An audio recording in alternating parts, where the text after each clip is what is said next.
Hello guys, आपका communication skills में बहुत बहुत स्वागत है बच्चों। हम लोग जैसा कि आप सबको पता है कोविड-19 जैसे बहुत बड़े महामारी से जूझ रहे हैं। तो ऐसे समय में आप लोग अपने घर में रहिए, सुरक्षित रहिए और घर में रहते हुए बिल्कुल खाली मत बैठिए। आपको कहीं ना कहीं पढ़ाई से जुड़े रहना है, तो उसके लिए आप लोग लगे रहिए। बिकॉज़ एग्ज़ाम जो है अपने टाइम से ही होगा, तो आप लोग उसके लिए अध्ययन करते रहिए, पढ़ते रहिए, ताकि आप लोगों का परिणाम जो है वो अच्छा आए, है ना। चलिए, हम लोग कम्युनिकेशन स्किल्स में बच्चों कम्युनिकेशन के मीनिंग, डेफिनेशंस के प्रोसेस के डिफरेंसेस क्या क्या हैं उसके बारे में हमने पढ़ा। अब हम पढ़ रहे हैं उसके बैरियर्स क्या क्या हैं, यानी कम्युनिकेशन के जो रास्ते में क्या क्या बाधाएं आती हैं उसके बारे में हम लोग पढ़ रहे हैं। और पहला हमने पढ़ भी लिया था, है ना। अब हमारा जो है सेकेंड हेडिंग चलेगा, semantic barrier. It means semantic का अर्थ ही होता है कि अर्थ से संबंधित बाधाएं। यानी कि अब अर्थ से संबंधित बाधाएं आप कहेंगे कैसे। इसका मतलब ये हुआ कि जैसे हम कोई भी मैसेज यदि आपको कन्वे किए हैं और हमने क्या उस मैसेज में कन्वे किया है, हमारे उस मीनिंग को आपने अगर उसी वे में लिया है, उसी यानी जिस मीनिंग में हम जिस अर्थ में हम लिखे हैं, यदि आपने उसी रूप में उसको लिया है, तब तो ये आपका बहुत अच्छे से समझ में आ गया। और यदि आप उस मीनिंग से परे यानी कहीं और उसका अर्थ कुछ और लगा लेते हैं, तो ये हो गई आपकी सेमेंटिक बैरियर यानी अर्थ से संबंधित बाधाएं। आइए इसका डिटेल्स में अध्ययन कर लेते हैं। The semantic barrier in communication can be defined as the misunderstanding and interpretation of meaning which restrict effective communication. The semantic barrier, जो सेमेंटिक बैरियर है यानी जो अर्थ से संबंधित बाधाएं हैं, in communication can be defined, communication में उसको डिफाइन किया जा सकता है एज द मिसअंडरस्टैंडिंग यानी गलत समझ। यानी कि वही बात, हमने कुछ और लिखा और आपने उसको समझा कुछ और, तो इसको क्या कहते हैं, मिसअंडरस्टैंडिंग। यानी कि क्या डिफाइन किया जा सकता है कम्युनिकेशन को किस तरह से, मिसअंडरस्टैंडिंग यानी गलतफहमी एंड इंटरप्रिटेशन ऑफ मीनिंग यानी कि जो उस मीनिंग का इंटरप्रिटेशन है यानी व्याख्या है वो सही से ना हुआ हो, यानी एक तरह से गलत हुआ हो। रिस्ट्रिक्ट इफेक्टिव कम्युनिकेशन, तो ये इफेक्टिव कम्युनिकेशन को क्या करता है, रोक देता है। तो इट मीन्स सेमेंटिक बैरियर को हम किस तरह से डिफाइन कर सकते हैं कि जो मिसअंडरस्टैंडिंग हो और एक तरह से किसी भी मीनिंग को गलत रूप से व्याख्यायित किया गया हो। It can be in form of language, sign and symbol. यह किस वे में हो सकता है, किन रूपों में हो सकता है।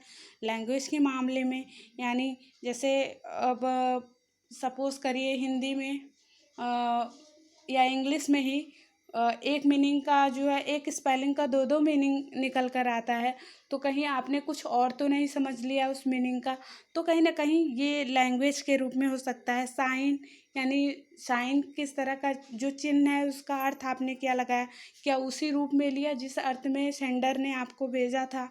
सिंबल यानी प्रतीक के रूप में। इट मीन्स, इसका मतलब ये है कि semantic is the study of meaning of words and phrases.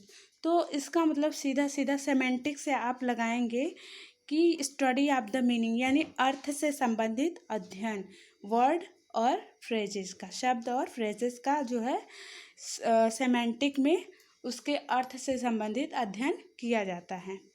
It is related to encoding and decoding of the message.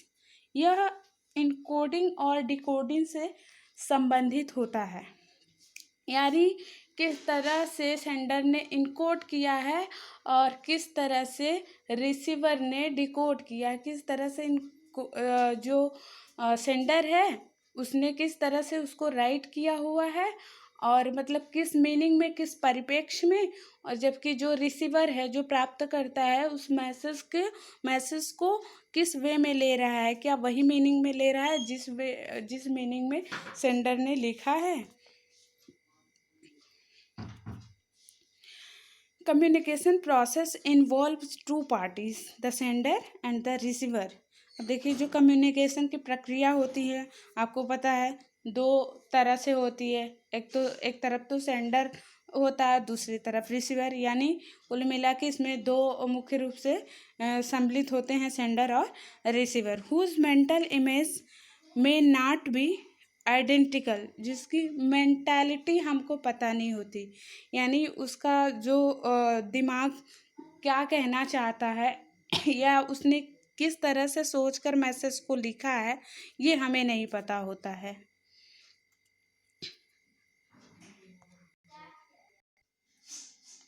Here language plays a vital role. For example, the word in its ordinary sense means a course of study, while to a science student it stand for one whom experiment are conducted. तो यहाँ पे देखिए, here language always a vital role.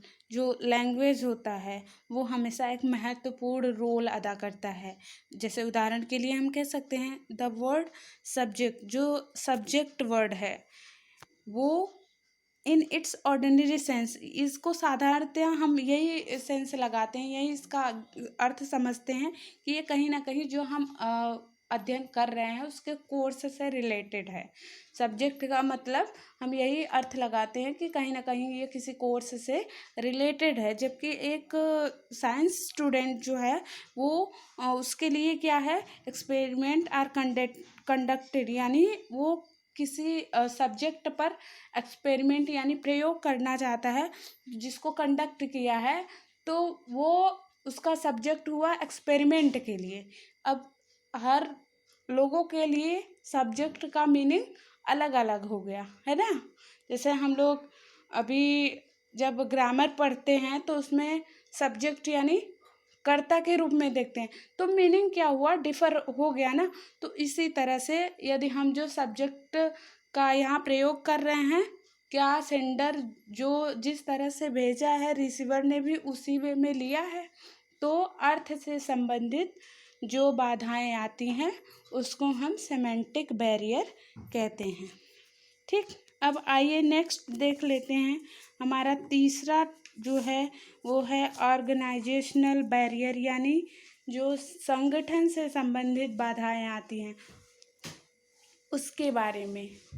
ठीक, अब देखिए, all interval factors which arise out of organisational policies, cultures, rules and regulations and obstruct the process of communication are called the organizational barrier. All internal factors, जो सारे आंतरिक factor हैं, जो सारे जो इंटरनल आंकड़े हैं, which arise out of organisational policies, जो कि संगठन से संबंधित होकर पॉलिसीज आते हैं, जो नियम आते हैं, कल्चर, जैसे वहाँ उस संगठन की संस्कृति होगी, जो रूल्स और रेगुलेशन होगा, है ना। तो ये सारी चीज़ें क्या करती हैं, obstruct the process of communication. ये सारी चीज़ें जो कम्युनिकेशन की प्रक्रिया होती है, जो संप्रेषण का माध्यम होता है, उसको कहीं ना कहीं उसमें क्या करती हैं, बाधा डालती हैं। और इस बाधा डालने की प्रक्रिया को क्या कहेंगे, द ऑर्गेनाइजेशनल बैरियर, यानी संगठन के रूप में जो बाधाएं आती हैं उसको क्या कहेंगे, ऑर्गेनाइजेशनल बैरियर। कुल मिला के उसमें जो उस संगठन से रिलेटेड बैरियर्स आ रहे हैं, कहीं ना कहीं वहाँ के नियम, वहाँ के रूल्स रेगुलेशन, वहाँ की पॉलिसी, वहाँ के कल्चर के वजह से जो बाधाएं आती हैं, हम उसको ऑर्गेनाइजेशनल बैरियर के रूप में देखते हैं। Some such factors are restrictive environment, deceptive tactics, lack of trust, and closed mindset. Some of these factors are discussed below. It means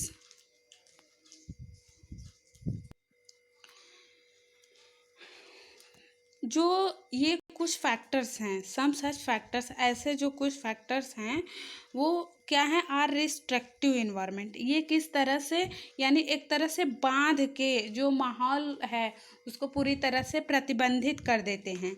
deceptive tactics, यानी कि भ्रामक जो है टैक्टिस लगाते हैं, नीतियाँ रखते हैं। लैक ऑफ ट्रस्ट, यानी कि विश्वास की कमी होती है। एंड क्लोज माइंड, यानी पूरी तरह से बहुत ही क्लोज, यानी बहुत ही कम सोच पाते हैं। तो ऐसे जो व्यक्ति हैं, ऐसे जो लोग हैं संगठन में, कहीं ना कहीं ये लोग भी बैरियर्स को उत्पन्न करते हैं। ठीक, तो आइए इस तरह से some of this factors are discussed below, यानी आइए हम कुछ फैक्टर्स को देखते हैं जो नीचे डिस्कस किया हुआ है। ठीक है, वो किसमें, ऑर्गेनाइजेशनल बैरियर्स में। अब रिस्ट्रिक्टिव इन्वायरमेंट, यानी पूरी तरह से प्रतिबंधित इन्वायरमेंट, यानी कि माहौल।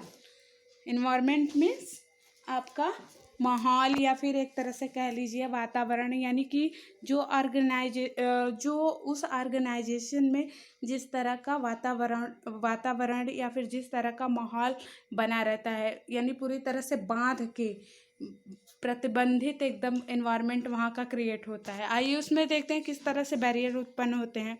The communication climate suffers when information is distorted. The communication climate, यानी जो कम्युनिकेशन का माहौल है, जो वातावरण है, suffers when information is distorted, यानी कि पूरी तरह से वो सूचना क्या होती है, बिगड़ जाती है। फ्रेगमेंटेड ऑफ ब्लॉक्ड, यानी कि वे छोटे छोटे रूपों के वजह से, छोटे छोटे होने के कारण ब्लॉक हो जाते हैं। By an authoritarian style of management, यानी कि जो है एक तरह से जो सत्तावादी स्टाइल है, जो सत्तावादी एक तरीका है मैनेजमेंट का, इसके वजह से जो वहाँ पे सूचनाएं हैं, जो वहाँ का माहौल है, सबको नहीं मिल पाता। इसके वजह से प्रतिबंधित सी हो जाती, यानी कुल मिला के जैसे जिसके पास है जो अथॉरिटी, यानी जो हाई लेवल पे है, तो वो अपने से जूनियर जो है उसको कहीं ना कहीं वो इन्फॉर्मेशन, वो चीज़ें नहीं प्रदान करना चाहता, या फिर वो उसके दिमाग में यही रहता कि वो क्या करेगा जान के। तो कहीं ना कहीं ये सारी चीज़ें बैरियर के रूप में उत्पन्न होती हैं। The people at the top of the organization prevent the lower level employees from communicating their thoughts. The communication chain this moves down, not up. देखिए, the people at the top, जो व्यक्ति ऊंचे पद पर हैं उस संस्था में, जो व्यक्ति ऊंचे पद पर हैं, prevent the lower level employ, जो लोअर लेवल के एम्प्लॉय हैं, जो नीचे स्तर के एम्प्लॉय हैं, उनको क्या करते हैं, प्रिवेंट करते हैं, यानी रोकते हैं। फ्रॉम कम्युनिकेटिंग देयर थॉट, यानी यदि वो अपने कुछ थॉट, अपने कुछ विचार किसी चीज़ के लिए रखना भी चाहे, तो जो हाई लेवल पे हैं, जो टॉप पर हैं, यानी जो सीनियर हैं, वो उनको तुरंत इंटरप्ट कर देंगे। अरे तुम्हारे थॉट क्या करेंगे हम लेकर, यानी वो अपने ही थॉट को महत्वपूर्ण मानेंगे। तो कहीं ना कहीं ये सारी चीज़ें जो है बैरियर्स के रूप में उत्पन्न होती हैं। और इस तरह से मूव्स डाउन नॉट अप, वो जो कम्युनिकेशन की चेन है, जो एक तरह से उस चेन को कहीं ना कहीं वो ऊपर नहीं जा सकता, नीचे ही आएगा। Some time lack of effective means for sharing the ideas may also block the communication process. Sometime a lack of effective means for sharing the idea, यानी जब इफ़ेक्टिव जो मीन्स होगा, जो इफ़ेक्टिव एक कम्युनिकेशन की प्रोसेस होगी, और जब उसमें सब लोग अपने अपने आइडियाज़ को शेयर करते हैं, यदि उन्हें ही बंद कर दिया जाएगा, तो कहीं ना कहीं कम्युनिकेशन की जो प्रोसेस है वह एक तरह से रुक सी जाती है। यानी प्रतिबंधित इन्वायरमेंट में भी कहीं ना कहीं आपका जो ऑर्गेनाइजेशन है, जो वो संस्था है, वो डेवलप नहीं करती है, वो नीचे की तरफ ही आती है, तो प्रतिबंधित माहौल नहीं तैयार करनी चाहिए। प्रतिबंधित माहौल कहीं ना कहीं ये बैरियर्स को उत्पन्न करती हैं, बाधाएं उत्पन्न ही करती हैं। ठीक, आइए दूसरा देख लेते हैं इसमें, डिसेप्टिव टैक्टिस। अब डिसेप्टिव टैक्टिस का मतलब ये है कि भ्रामक जो है टैक्टिस लगाते हैं, भ्रामक एक तरह से वहाँ की नीतियाँ होती हैं, नीति बना के रखते हैं। तो आइए इसमें देखते हैं, another communication barrier which may distort the message is the use of the deceptive tactics by some manipulative communicators. Another communication barrier, जो अन्य कम्युनिकेशन बैरियर हैं, जो अन्य संप्रेषण की बाधाएं हैं, विच में डिस्टॉर्ट, जो कि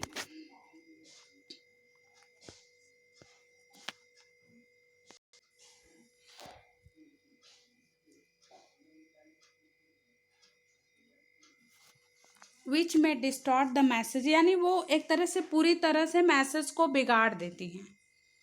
जो अन्य बाधाएं इसमें डिसेप्टिव टैक्टिस है, इसमें क्या है कि कम्युनिकेशन का जो बैरियर है, एक तरह से जो मैसेज है, जो ओरिजिनल मैसेज है, उसको पूरी तरह से बिगाड़ देती हैं। Is the use of deceptive tactics, कपटपूर्ण व्यवहार के कारण, कपटपूर्ण नीतियों के कारण एक तरह से मैसेज का पूरा पूरा रूप ही बिगड़ जाता है। बाय सम मैनिपुलेटिंग कम्युनिकेटर्स, ऐसे ऐसे कुछ मैनिपुलेटर जो कम्युनिकेटर्स होते हैं, उनके द्वारा, डिसेप्टिव टैक्टिस के द्वारा कुछ कहीं ना कहीं जो ओरिजिनल मैसेज होते हैं उनको बिगाड़ देते हैं। सच कम्युनिकेटर, जो ऐसे कम्युनिकेटर्स हैं, मे हाइड, वो क्या होते हैं, मे हाइड द फैक्ट्स, वो सही तथ्य को छिपा लेते हैं, यानी सही इन्फॉर्मेशन, सही चीज़ें नहीं बताई जाती हैं, उनके द्वारा छुपा लिया जाता है।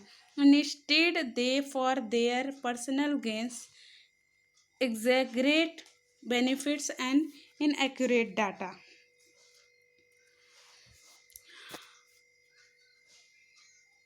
इंस्टेड दे, यानी कि इसके स्थान पे वे क्या करते हैं, अपने पर्सनल गेन्स के लिए, अपने पर्सनल लाभ के लिए वो क्या करते हैं कि जो अपने पर्सनल लाभ के लिए वो जोड़ तोड़ कर, यानी सही तथ्य को नहीं प्रकट करते। इनएक्यूरेट डाटा, यानी गलत आंकड़े बताते हैं, गलत चीज़ें दिखाते हैं। सच डिसेप्टिव कम्युनिकेशन, और इस तरह से जो कपटपूर्ण जो कम्युनिकेशन है, जो कम्युनिकेशन टैक्टिस है, ये कम्युनिकेशन बैरियर के रूप में जाना जाता है।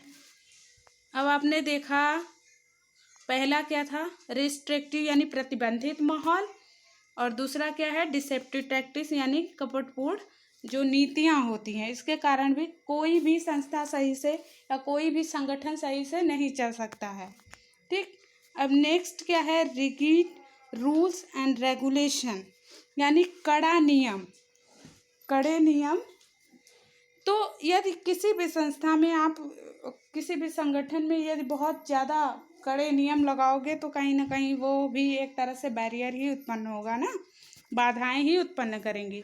तो no doubt rules and regulation help in the smooth working of an organisation, कोई संदेह नहीं है, रूल और रेगुलेशन जो है वो हमेशा हेल्प करती हैं किसी भी संगठन को अच्छे से काम करने के लिए, है ना।